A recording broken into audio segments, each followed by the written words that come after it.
eu sou a Sara. Bem-vindos ao meu canal iLangua. Vou comer. Tem lá dentro. Tem. Tem lá dentro. E quando Lá dentro. não, eu disse Lá logo para fora. 28 dias.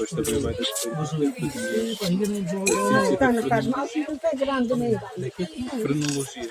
Ou seja, é muito simples. Isto é um caracol. Olha a cabeça do caracol.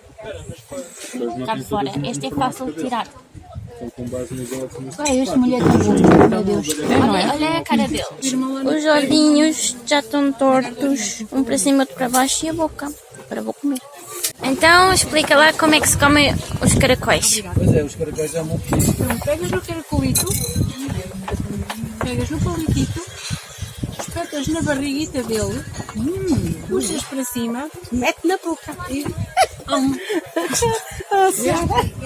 Até mesmo o cocôzito dele. Depois chupas o molhito.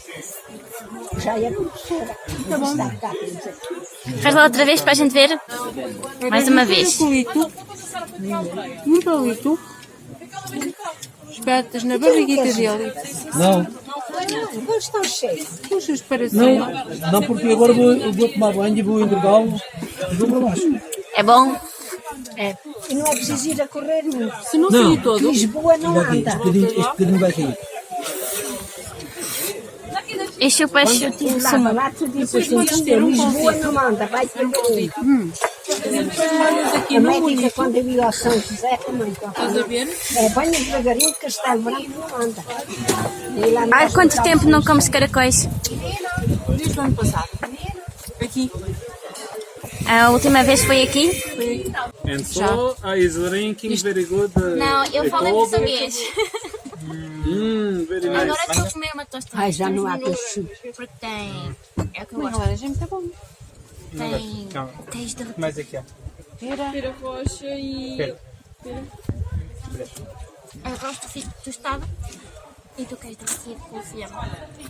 São 2 fatias de pão torrado. Olha, eu não quero aparecer nesse vídeo, vá? com manteiga, fiambre. Tosta mista. Eu tive que ir ao cimo da Eu gosto da escada, tosta porque mista a gente porque- estava no diarreia. Com queijo. Eu vou dar, deixa Deixa eu eu ir lá. Sim, tudo bem. Agora não, obrigada.